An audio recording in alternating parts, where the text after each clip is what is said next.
నమస్తే. రామ్ రామ్ జయసేవలాల్. రేవంత్ రెడ్డి గారు మొన్న ఆదివారం రోజు రాత్రి ఒక అమ్మాయి చనిపోయింది, సూసైడ్ చేసుకుని చనిపోయిందని అన్నారు. కానీ అమ్మాయి సూసైడ్ కాదు, రేప్ కేసు. ఆమె పేరు ఇస్లావత్ శ్రావ్య. సో ఆ అమ్మాయి చదువుకునేది LLB 3rd ఇయర్, చిన్న వయసు అమ్మాయి. అమ్మాయి లీగల్ ఆఫీస్ లో పనిచేస్తుంది. ఆ అమ్మాయి ఎలా చనిపోయింది? అమ్మాయి వెళ్లేటప్పుడేమో లెగ్గిన్ వేసుకొని ఉంటది, వచ్చేటప్పుడేమో అమ్మాయి చనిపోయాక లెగ్గిన్ ఉండదు. అంటే అమ్మాయిని రేప్ చేసి చంపేసినట్టే కదా. నిన్నటి నుంచి నేను మీ మీడియా ఛానల్స్ చూస్తున్నా, ఒక్కసారి కూడా మీ అమ్మాయి ఇష్యూ అడ్రస్ చేయలేదు. ఎంతసేపు కేసీఆర్ గారిని, కేటీఆర్ గారిని, కిషన్ రెడ్డి గారిని వ్యక్తిగతంగా విమర్శించడం తప్పితే మీరు ఏ పార్టీకి గవర్నెన్స్ చేస్తున్నారు తెలంగాణలో మీకు కనిపించట్లేదా? అంటే అమ్మాయి గిరిజన బిడ్డ కాబట్టి మీకు కనిపించదు. అదే మీ ఇంట్లో మీ కూతురుకో మీ చెల్లెకో జరిగినప్పుడు ఎంబడే రెస్పాండ్ అవుతారు. మా దగ్గరకు వచ్చే వరకు చట్టాలు న్యాయాలు అన్ని గుర్తొస్తాయి. మీ దగ్గరకు వచ్చినప్పుడు మాత్రం ఇమీడియట్ యాక్షన్ మాత్రం ఉంటది. అంటే ఏంది మీరు ఏమనుకుంటున్నారు? గిరిజనులంటే ఎంతసేపు పొలాలల్లా సల్కా గడ్డపార తీసుకొని పని చేసుకునేటోళ్ళని అనుకుంటున్నారా? గుర్తు పెట్టుకోండి రేవంత్ రెడ్డి గారు, మీకు ఈ రోజు నేను చెప్తున్నా, గుర్తు పెట్టుకోండి. అదే నా అక్కలు, అదే నా అమ్మలు గడ్డపార పట్టుకొని సల్కా పట్టుకొని వచ్చి అనుకోండి, ఏమైతే తెలుసా మీకు? కాంగ్రెస్ పార్టీ నామ రూపాలు లేకుండా చెక్కేస్తారండి వాళ్ళు.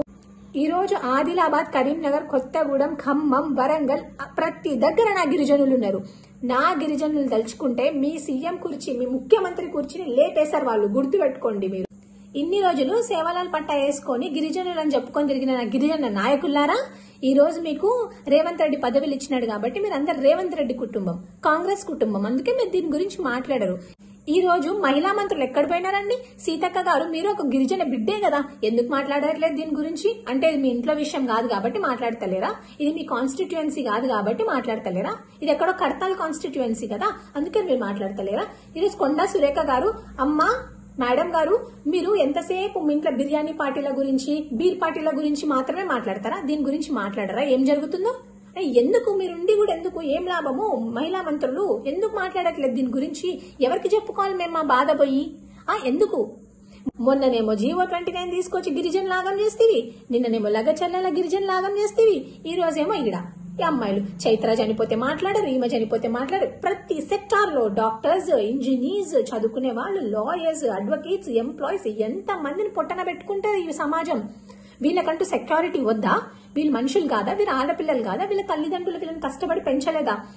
మళ్ళీ గుర్తు పెట్టుకోండి రేవంత్ రెడ్డి గారు, మాలాంటి వాళ్ళు, మా గిరిజనులు తలుచుకొని మేము మీలాగానే ముఖ్యమంత్రి కావాలని అనుకుంటే ఈ రోజు మీ అందరి పల్లాలల్లా అన్నం మెతుకులుండవు. రేవంత్ రెడ్డి గారు, I'm expecting you to speak on this issue as soon as possible. గుర్తు పెట్టుకోండి, గిరిజనులం మేము. గిరిజనులు లేకపోతే తెలంగాణ లేదు, గిరిజనులు లేకపోతే తెలంగాణ ఉద్యమం లేదు, గిరిజనులు లేకపోతే కాంగ్రెస్ పార్టీ లేదు. మీరు గుర్తు పెట్టుకొని దీని గురించి as soon as possible react అయితే చాలా మంచిది. లేకపోతే ప్రతి గిరిజన బిడ్డ రోడ్ ఎక్కుతుంది. ఇక్కడ కాకపోతే ఢిల్లీ వెళ్ళి వాళ్ళ బాధ విలపించుకుంటది.